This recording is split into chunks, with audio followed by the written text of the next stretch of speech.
are listening to Thoroughly Kinky. Thoroughly Kinky. Thoroughly Kinky. Thoroughly Kinky. Thoroughly Kinky. With your hosts, Liam and Adam. Blazing on a sunny afternoon.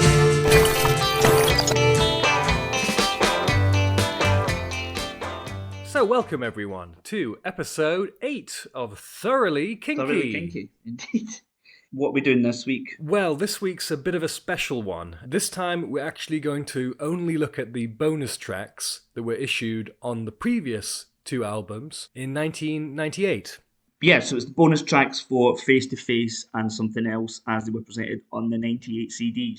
And what an amazing collection of songs they are. It's 14 tracks, I believe, 14 original songs, and there's lots of good ones on here. There's 6 bonus tracks to discuss for Face to Face, and 7 for the reissue of Something Else. So I guess we should keep it chronological and listen to Face to Face first. This is track number 15, the first bonus track on Face to Face, and it's called I'm Not Like Everybody Else. I won't take all that they hand me down and make out I smile, though I will frown. And I'm not gonna take it all lying down, 'cause once I get started I go to town. 'Cause I'm not like everybody else. I'm not like everybody else. I'm not like everybody else. I'm not like everybody else. And I don't wanna roll around like everybody else. And I don't wanna live my life like everybody else. And I will say that I'm fine like everybody else. 'Cause I'm not like everybody else. I'm not. Oh, I love this one. This one was the B-side to Sunny Afternoon. You know, what a, top and bottom that is. A great pair. This has got a real spook to it, this recording. To me, this sounds like, like the sort of garage rock bands of the sort of mid to late 60s. Yeah, like, for example, the Stooges. Stooges were one of the later ones, but, before that you had like bands like the Seeds, Chocolate Watch Band, and they had such a mysterious 60s twilight darkness to them. And to me, this song, which was covered by the Chocolate Watch Band, is the Kinks song that kind of really sounds like that, even though it's an English band. It sounds like such a mean and nasty subterranean gang. Right, yeah, it definitely has the sound of an outcast, a rebel, counter-culturalist. And it sounds so dark and nasty. To me, it's just, I don't know, it's got the spook. What did you make of it? I really like it. Like you said, it's something spooky about it. Sounds almost a bit like a Ghost Train sometimes with those backing vocals. I'm not like everybody else. I'm not like everybody else.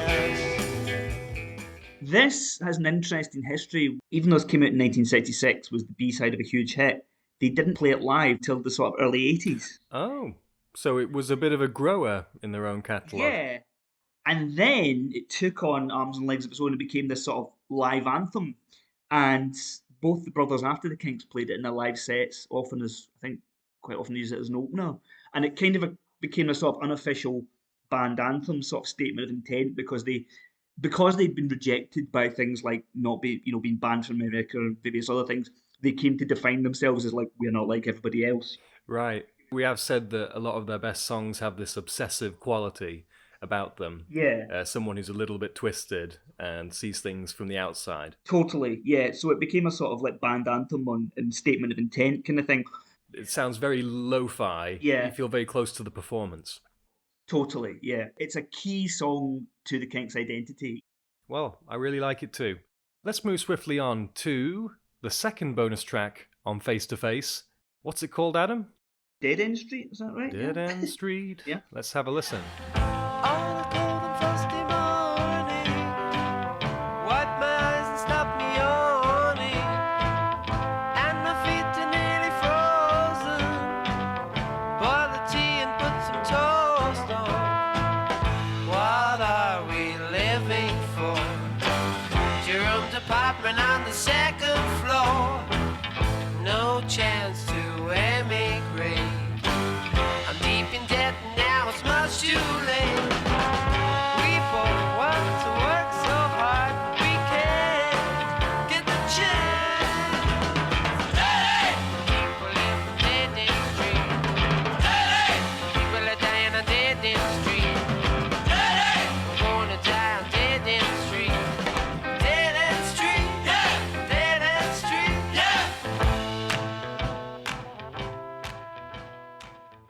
Hmm.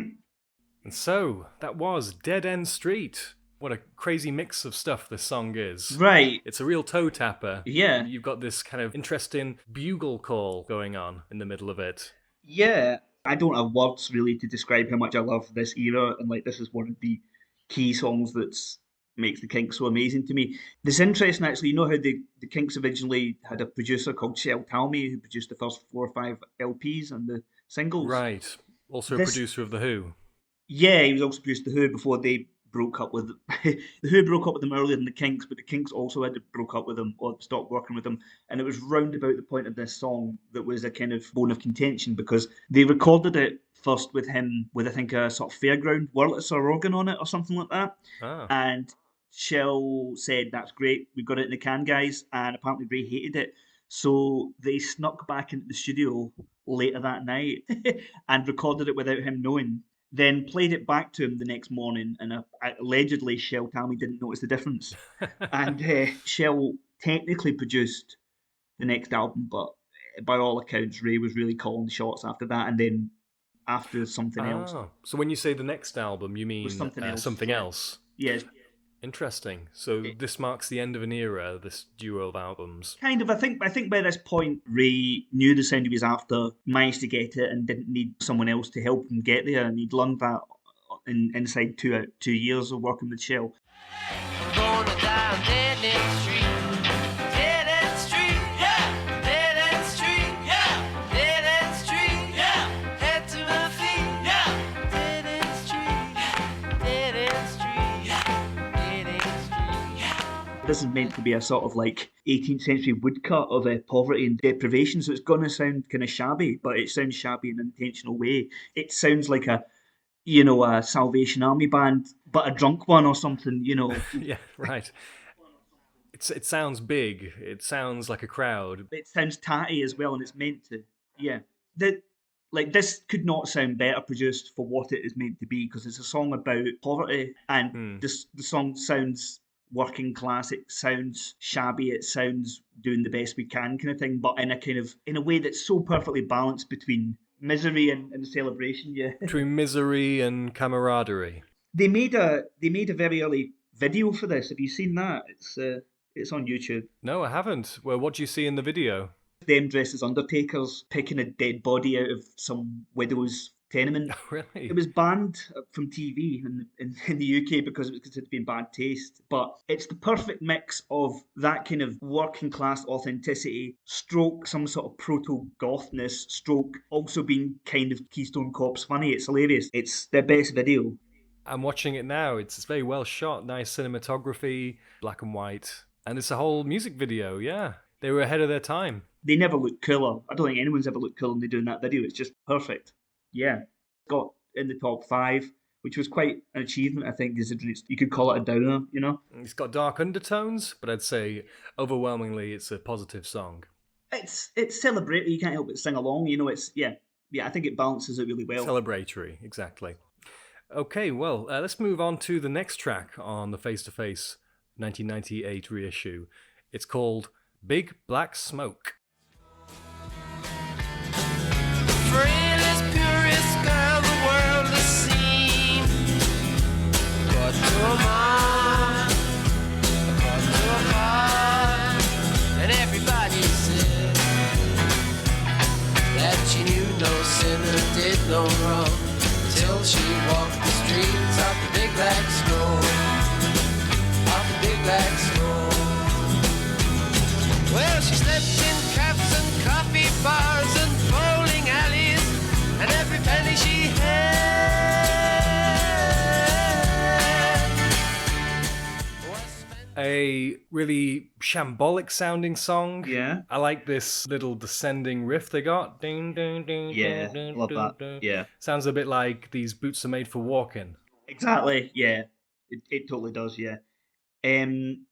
Well, I think this was the B-side of Dead End Street. It's the perfect complement because it's a similar sort of inner city rake's progress thing about an innocent girl being brought down by the badness of London. Right, yeah, it's got this sinister undertone. She took all her pretty coloured clothes Ran Away From Home. I just think they were on fire during this period because it's just almost Dickensian sort of miniature story with so much atmosphere about it. And it's just like the A-side, it's got this sense of place and darkness to it, this smoggy Victorian London's. Right. Well, where I'd say Dead End Street, on balance, it comes off as more positive to me. This as the B-side seems like it's a lot more sinister and creepy and negative. Yeah, there's maybe no light in this one, where there's a bit of light smiling through the storm on Dead End Street. I go with that, yeah. For this kind of music, it doesn't get better than this for me. They just couldn't do any wrong at this point, I think. Yeah, I'm really surprised by the quality of this bonus material that didn't make it onto the album. What's the next bonus track on Face to Face? What's the next one? It is, I believe it's Mr. Pleasant. Yeah, that's right. Mr. Pleasant, track 18 on the CD. People say Mr. Pleasant is good, Mr. Pleasant is kind, Mr. Pleasant's okay, Mr. Pleasant don't mind, as long as Mr. Pleasant's alright. Hey, hey, how are you today? How's your father? How's your mother? How's your sister? How's your brother? How's your brand new limousine? 24-inch TV screen. Is she like prosperity more than you like poverty?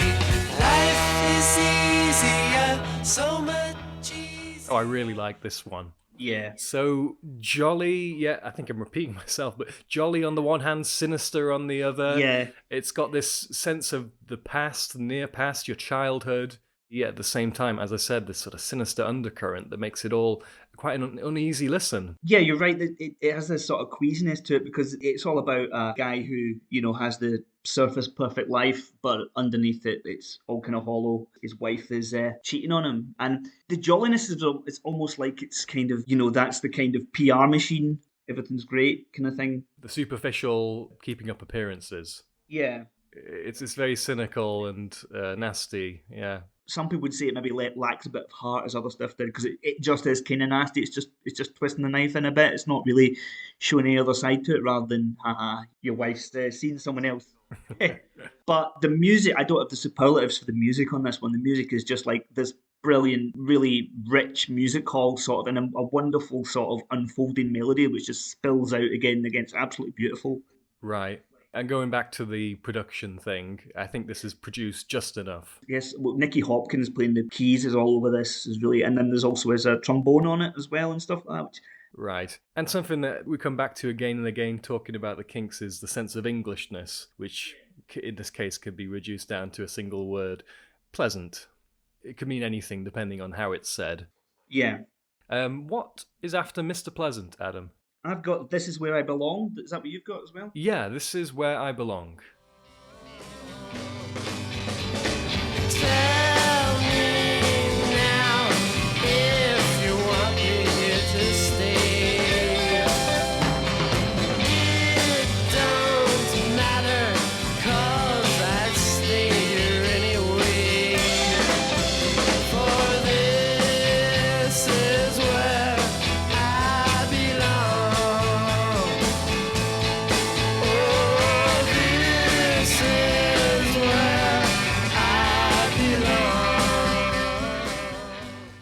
sometimes it's just one thing that makes you really like a song, and in my case, it's that little Yeah. at the end, at the end of the chorus there. It's quite atypical of the other stuff they were doing this era because it's not a character song. I mean, I think the lyric did mean something because he didn't really like to roam too much and stuff like that. He liked London, he liked his, home, and stuff like that. So it has that sort of yearning for home about it. Sort of a Waterloo Sunset vibe to it. Yeah, it's a similar sentiment. Something, it's not my original observation, but I have seen it pointed out by several people online, that this kind of sounds like a dry run for Ben's era Radiohead, and you could actually hear Thom Yorke covering this. Ah, that's an interesting comparison. I think it's the vocal melody. This is where I belong. Oh, baby's got the bends. Oh no, we're not having a real friend.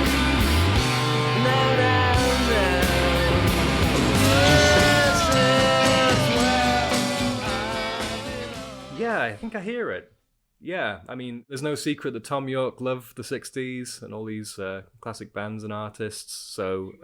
He wishes it was the 60s on the bends, so, That's right. I wish it was the 60s, I wish we could be happy. I wish that something would happen. Yeah, I don't have a huge much more to say about this one. It's not a favourite, to be honest, but I get why, it's good. Right, well, it was a B-side as well, wasn't it? Yeah. From following the logic of these bonus tracks, we get the A-side, then the B-side, the A-side, then the B-side. Does that mean that the last two tracks now, Mr. Reporter, Little Women, were they also an A and B-side? No, they're outtakes. They weren't issued at the time. They were dug out years later. Blast. Well, let's have a listen to the first of those two. The penultimate track on the bonus tracks of Face to Face. It's Mr. Reporter.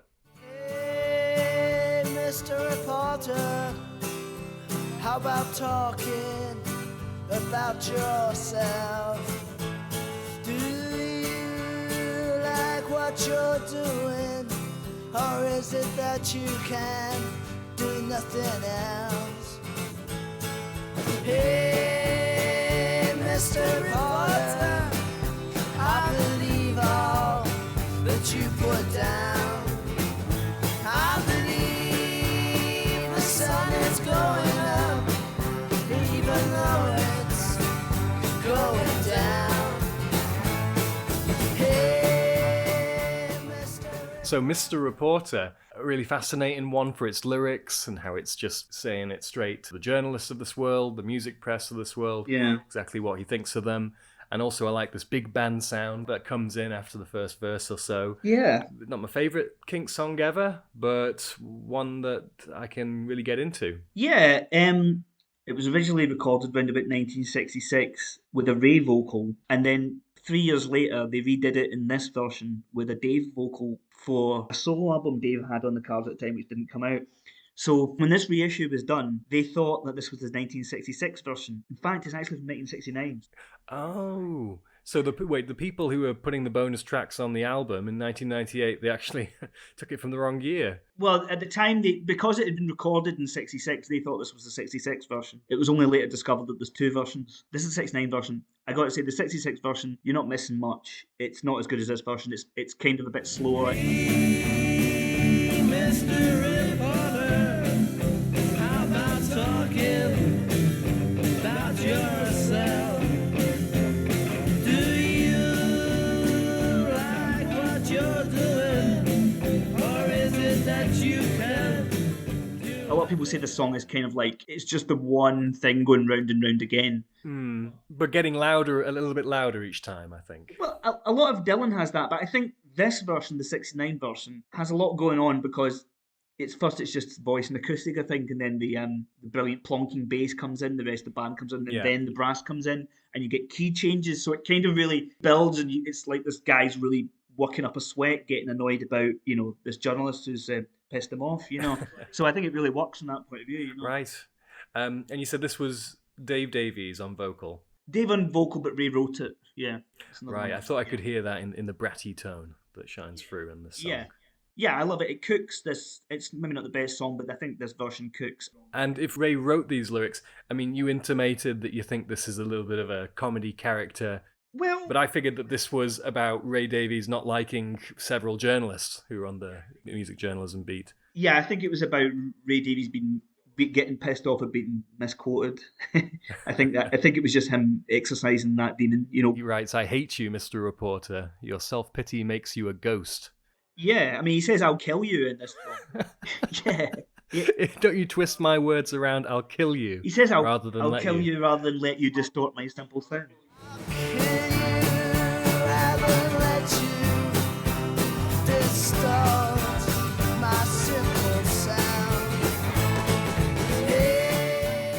Was Ray prone to murderous rage?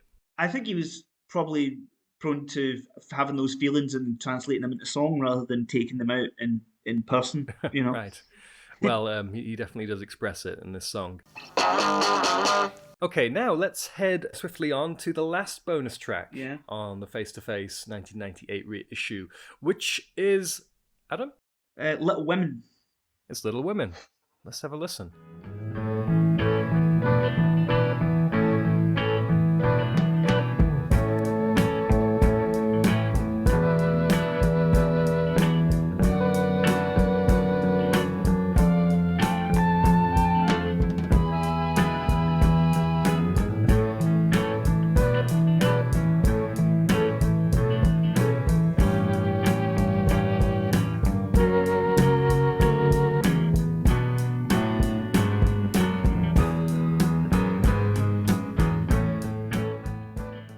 wasn't that a fun little ditty to finish off this bunch of bonus tracks?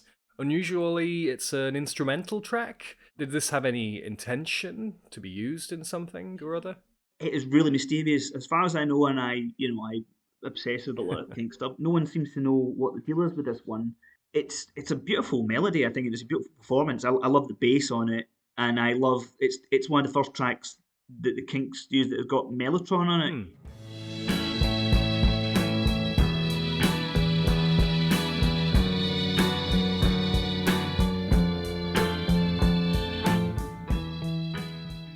I mean, it's a very minor piece, but I love the sound of this one. Definitely give it Strawberry Fields sort of vibes a bit, you know. I mean, it's definitely got that going on. Right, yeah. I almost didn't want to mention it because it seemed too obvious, but it almost sounds like the intro of Strawberry Fields in the intro of this song. Yeah, and I would love to know more about this, but as far as I know, no one knows. I think it was just found 30 years later. So, let's move on. And in doing so, take a little break because we have reached the end of the bonus tracks on the 1998 reissue of Face to Face. And now we're going to move forward in time 1 year, more or less, and look at the bonus tracks from something else, from 1967. This period was kicked off by a mental breakdown in Ray Davies, and so this is like a period of calm and recovery, but creative fertility. Relative calm, definitely. Yeah, definitely. And they're still, at this period, they're still having huge hits because Waterloo Sunset gets to number 2, Death of a Clown, which is a Dave solo song, gets to 3, Autumn Almanac gets to 3 as well. So they're still very successful. You know, Waterloo Sunset, it's been on my mind since we recorded that podcast episode. It's been going around in my head again and again. What an amazing song that is. And I'm really quite sad for it that it didn't get to number 1. Only to number 2, you say. Let's have a listen to B-side of Waterloo Sunset, Act Nice and Gentle. Which is better? You decide. You don't need no fancy clothes. Where'd you get them? Goodness knows. Just show some civility. Act nice and gentle to me. I don't need no luxuries. Long as you are understanding. I'm not difficult to please. Act nice and gentle to me. Well, I'm the kind God who likes to take you as I find you. So throw away those false eyelashes and act nice, baby. Come on, baby, hold my hand. Come on, baby, understand you gotta act nice and gentle to me. So, Act Nice and Gentle. That was a B-side to Waterloo Sunset. Yeah. I didn't love this one. No. It sounded like a pretty typical 12-bar blues, sort of a cowboy sound to it. I found it quite slow-paced as well. I wished it had picked up pace a bit at some point. Yeah. The Kinks have so many good B-sides. I think this is the weakest B-side they did in 65 to 69 by some distance. Right. It's not a terrible sounding track. It sounds like a Ringo song from, it does. Sounds like Act Naturally. It's almost the same title, isn't it? And it's okay, but it's like their standards are so high by this point. It's like, it's only relative to how much they won fire otherwise that this doesn't make the mark. Like in other contexts, this might be the best song on someone else's album. Yeah, with some bands, yeah. Yeah. Okay, well, let's move on to the next bonus track. What a complete contrast with the next track. What a contrast, because this is the absolute classic Autumn Almanac. From the dew-soaked hedge creeps a curly caterpillar. Well, the dawn begins to crack. It's all part of my autumn almanac. Breeze blows leaves of a musty-colored yellow. So I sweep them in my sack. Yes, yes, yes, it's my autumn almanac. Friday evenings, people get together, hiding from the weather. Tea and toasted buttered currant buns can't compensate for lack of sun. summer's all gone. La la la la la la la la la. Oh, a aromatic back. Yes, yes, yes, it's my autumn almanac. La la la la la la la la. Oh, Autumn Almanac. It's an amazing. Oh, it's just a unique achievement, and then it's one of the best singles by anyone. It's so bizarre that this was a number 3 hit. It's so strange as well. Like, what does any of it mean? It has this extreme self-confidence. First of all, it's such a strangely constructed song. It's about what is it? It's like 5 different bridges in a row. Yeah, like I'm looking here at the chords involved, and it really doesn't stay in one section for very long. Whack, whack, whack, right after it. Yeah, you know the section in the middle of the song that goes, "This is my street." This is my street. Mm-hmm. This is my street, and I'm never gonna leave it, and I'm always gonna stay. If I live to be 99, 'cause all the people I meet seem to come from my street. Originally, Ray wrote that as a song, "This is my street." He played it backwards. When you play the tape of it backwards, it sounds like the phrase Autumn Almanac. This is my street, and I'm never gonna leave it.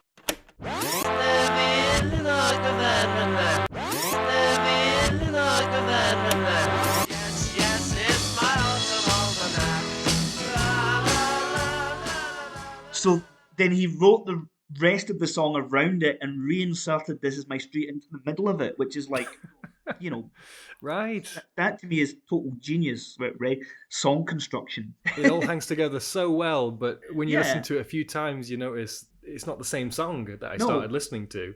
And to me, it makes it like, they talk about the Beach Boys doing pocket symphonies. To me, this is like the ambition of the way the song constructed is like, it's like classical music, the way it weaves around and it doesn't necessarily repeat the same part and then it comes back.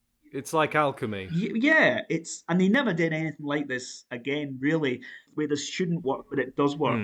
You know, Yeah, I completely agree. It has this complexity of a symphony in 3 minutes. totally, I mean, absolutely 10 out of 10. One of the best, most ambitious and satisfying singles by anyone. Yeah. The next song must be far worse. So what is the next song? Yeah, the next one's also an A-side, but this was Dave Davies' single A-side, and it's called Susannah's Still Alive. Okay, Dave Davies. So this was another one from his ill-fated solo project. Yeah. Susannah's Still Alive. Oh, Susannah's gonna cry. She's got the one eye that always cries when it gets some sleep. She's waiting for a soldier to come home, but she'll cry and never die. Oh, Susannah's gonna cry. Oh, Susannah's still alive. Whiskey or gin, that's alright. There's nothing in her bed at night. She sleeps with the covers down. Oh, Susanna's gonna cry. I like that one. It's got a good hook. Yeah. I like this do do do do do do do do do do. Yeah. Loses points for me for the harmonica. You just hate harmonicas in general. I really can't stand to hear harmonica blowing. So for me, on balance, kind of average. I do like this one a lot, actually. This was the follow-up to Death of a Clown, although this wasn't included on an album at the time. And this was a minor hit. Death of a Clown was a big hit. We covered this before, but I'll just remind folk that Dave had a very formative experience where he got a girl pregnant when he was at school and she had the baby, but the families contrived to have them separated. And so he knew she was out there with his child. So that's what this song's about, and a lot of the songs are about. I guess in those days he wasn't able to stalk people on social media to see how they were doing. So, you know. Yeah, I mean, it's heartbreaking. Yeah. I did not expect that to be the backstory here. And really, he's singing about his daughter here. Susanna's still alive. She's still out there somewhere. Quite bold to put this out as a single and a follow-up single to your big hit. Yeah, definitely. But I think it's kind of maybe a bit stronger because the riff's really strong and the chorus is very exuberant. Again, it's that kind of smile through an unhappy situation, sort of boisterousness, exuberance to it, which it really sells. Well, So, maybe it'll be a grower on me. Let's move on to our next bonus track on something else. Track 17 this time. What's it called, Adam? Wonderboy. Everybody's looking for the sun. People strain their eyes to see that I see you and you see me. And ain't that wonder boy, some other son? Life is full of work and plunder. Easy go, life is not real. Life is only what you conjure. Wonder boy, and the world is joy every single day. You know, I kind of like this song. Yeah. I like it whenever I get the harpsichord out. And if I'm getting good at this, then that must have been Mr. Harpsichord Man. You bring him up every time. Someone Copeland? Nicky Hopkins? Nowhere near. Okay, Nicky Hopkins. Was that Nicky Hopkins there on harpsichord again? It would have had to have been, yeah, because he was on everything around this period. Yeah. Right. I think he never fails to make a song a little bit more fairy tale like. Yeah. Yeah, Wonderboy. I'm a fan. What do you think? Yeah, I think it's a really interesting song for a lot of reasons. This was written by Ray when his wife was expecting their second child, who I think Ray hoped would be a boy, or thought was going to be a boy. It wasn't, it was another girl. So he was writing about expecting a child, and it's kind of, this is a really, I think it's an amazing, I will say first of all, I think it was an amazing song, I think it was an amazing composition. Very philosophical, and it's talking about the big things, but in a childlike, everything's new to me way, which is an appropriate thing to sing to a baby. It's really just about taking a step back and... What are the important things in life? Yeah, Family. it's almost like a mindfulness sort of thing. You know, it's kind of like live in the moment, and the important things are just the passing moments of life and just the fact I'm alive, you're alive. It was an A-side. It was the next single after Autumn Almanac. And it tanked. It's clearly less accessible. Yeah. Autumn Almanac, Waterloo Sunset, they're complex in their own right. This is complex in a way that is not going to be top 10. Yeah. Where did it get to in the end? I got to number 36, and they were used to having top 10 hits at least, and this really sank them as a contemporary band. The top 10 can be very fickle. Yeah, I think it was probably just received as being a twee side pop song, and they were kind of going out of fashion anyway. I sort of like, because there was a lot of childlike songs from that era. Because by 68, you know, you've got Hendrix, Blue Cream, The Doors, of all that stuff that's popular. You know, Things are more mature, Yeah. sexy, Yeah. grown up. The opposite of what this song Yeah. is standing for. whereas this song is actually more mature in a different way, but it sounds dinky. It sounds like a nursery rhyme. I totally understand why it failed. You know, it's so childlike, simple, and sort of innocent, but not in a twee way. It's not cloyingly twee, but it's so stripped down things to the basic that people can take it the wrong way. It's like a lullaby Yeah. or a child's rhyme. Totally. And it's got the strength of a because the composition's really nice. It's a nice circular composition. It keeps coming back to the same bit. I see you, I see me. I think Oasis Yeah. stole that bit of this song for one of their songs. She's Electric stole. She's Electric, yeah. Yeah. And you see me, and ain't that wonder?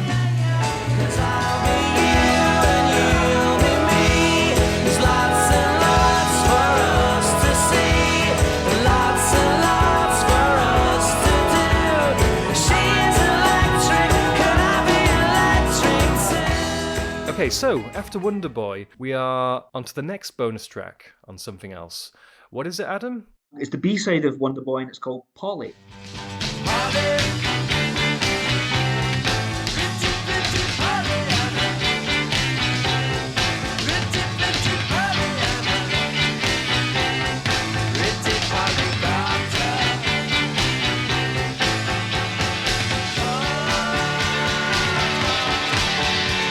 I think the pretty Polly should have stayed at home.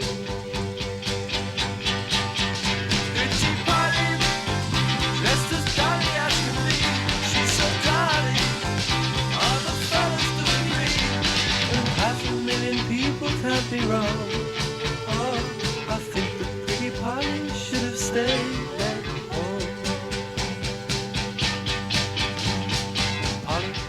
a letter to her It's kind of got the same storyline as Big Black Smoke, which was the B-side we discussed from Dead End Street, because it's about a young girl going into the city, but it's kind of a twee version because this has got a kind of happy ending where she goes back home to her mum and dad, and also it's kind of just overall it's a twee sounding version of that song. It's kind of like it does sound more. Well, what I liked about that track, Big Black Smoke, is how it sounds like the smoke of the city is pervading everything, Yeah, and it's corrupting everything, and everything is going to be taken in by it. Keynesian, yeah. Whereas, like you say, this song has a happy ending, a sort of a funny ending, like, oh, you're home now, and you're away from that horrible big smoke, and you should have stayed at home the whole time. Yeah, this is Big Black Smoke is like a Dickens novel with like dark gothic style illustrations or something like a Penny Dreadful or something. Whereas this is like the storybook version of that. This is like this has got nice friendly looking drawings and Janet and John made it home or something. Kind of thing. I mean, I don't hate it. It's almost like a self-parody style 60s sounding song. In fact, she dressed as Dolly as could be. It's almost like it's definitely sort of that 60s Dolly Bird sort of stereotype, and it's almost like invoking that at the time. Right, yeah. I guess it's like a big 60s fascination, the young girl who goes to the city and everything's going on, and she gets seduced by the bright lights. Yeah. And it's also this is not an original observation, but the arrangement seems very derivative of Happy Jack by The Who. Ah, Happy Jack by The Who, Polly by the Kinks. Let's have a listen. Happy Jack wasn't old, but he wasn't bad. He lived in the sand at the island. Polly wouldn't listen to her mama. Polly wouldn't listen to her papa. She tried to make the swing city sing. But now it's done her Jack. They tried. They tried things on his back.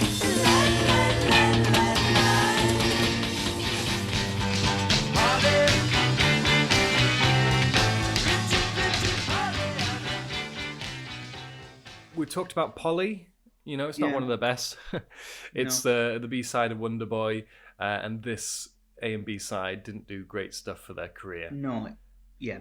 Okay, is following this logic of A-side, B-side, A-side, B-side, is the next track Lincoln County an A-side? It's an A-side of the next Dave Davies single.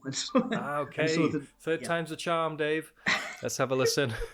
Lincoln County. I've been doing wrong, but now I'm going home. So come on, girl, you better put your best boots on. 'Cause when I get home to Lincoln County, wonder which way to go. I'm gonna find all those pretty girls. I'm gonna find them all. 'Cause when I get home to Lincoln County, gonna let the little pal drink some beer. I'm gonna live it swell. I'm gonna shout them all. I'm gonna find all those pretty girls. I'm gonna find them all. I love the joie de vivre in this song. At first, I didn't really like it, but it grew on me as it went on. But it's a bit of fluff. It's not a serious contender. Makes sense as a bonus track. It was an A-side. I'm just remembering what you said. It was the third Dave Davies A-side, yeah. And this one bombed completely. This didn't even make the charts. Like, it wasn't even a small hit. It was just like... Yeah, first it sounds like a write-off Dylan rip-off, and then come in the sort of country-style violins, and it turns into a hoedown.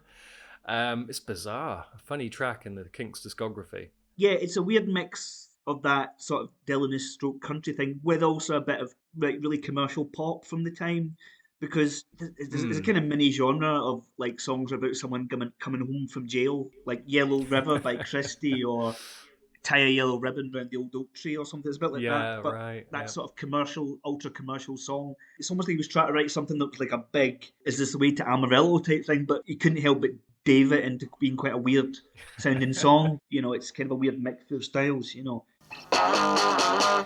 Okay, well, we have 2 tracks left on Something Else, the 1998 bonus track reissue, but one of them, the final track, we've already heard, discussed it last podcast. It's Lazy Old Sun, just an alternative take. Yeah.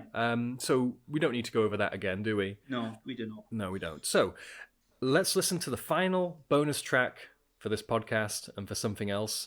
What is it, Adam? It's called There Is No Life Without Love.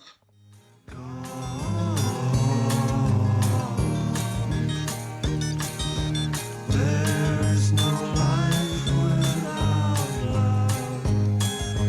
No.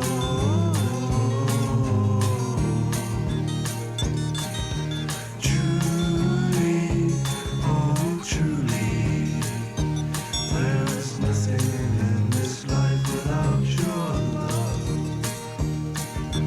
Truly, oh truly, there is nothing in this life without your love. There's no life without sunshine. No. Adam, what's going on? This is a funny track, isn't it? Yeah, this is a weird track. It sounds like a campfire where everyone's got a gun pointed at their head and they have to sing, and the guitars weren't tuned. It's a mess. Yeah. This is probably the worst track I've ever heard by the Kinks. What? By the Kinks? Is that including all the first album stuff? It's audibly out of tune at points. It's kind of nails on a chalkboard. And the vocal, that was the best take they could get. Yeah. It really sounds like they did not want to be there that day recording. And this was the B-side of which song? Lincoln County, so it was a Dave Davies B-side. Okay, well, I didn't love the A-side, so at least the B-side didn't upstage the A-side. Yeah, but this is credited to Ray and Dave as a composition. So it took 2 people to write this. There's no life without sunshine. The notable thing about this, though, is that the vocal doesn't really sound much like any vocal we've heard before on another Kinks record, does it? No, and that's another strange thing, is there's nothing characteristically Kinks about it, not even Apparently, in the vocals. it's and this was only revealed on a recent reissue in an interview, but apparently it's Dave and the bass player Pete Quaife singing at the same time. And that's why it sounds so atypical. Oh! You know. Had Pete Quaife ever sung on a Kinks song before, except backing vocals? Well, no. Although he was a budding songwriter, but all his stuff he got submitted to the band apparently got, in his own words, crushed by a size 12 boot by Ray. It was not, which is a shame, I think, because this is the closest he got to that kind of input, was kind of almost singing a simultaneous lead on this song. Well, that definitely fleshes out a bit more the inter-band dynamics for me, that Pete Quaife might have wanted to write a couple of songs himself, but Ray wouldn't have Amateur Hour on one of his Kinks records, and he considered letting his brother have the solo career, but it would be with his own songs, and that didn't work out for him. Well, yeah, so it's a bit of a shame, because I bet you one of Pete Quaife's songs would probably be better than this song, which is barely a song. It is like a circular chant kind of thing. Campfire-like, definitely. Well, we have reached the end of the bonus tracks for Face to Face from 66. And Something Else, yeah. From 67. So, where do we go from here, Adam? We go to what's considered the sort of magnum opus concept album that Ray was working towards. And the last album by the original lineup, the Kinks are the Village Green Preservation Society. Next time on Thoroughly Kinky. See you next time. Bye. Bye. Thanks for listening to this episode of Thoroughly Kinky. If you'd like to send us an email, we'd love to hear from you. Write to us at thoroughlykinky@gmail.com. You can follow us on social media too. You'll find all the links in the description. So that's all from us. See you next time on Thoroughly Kinky. Kinky.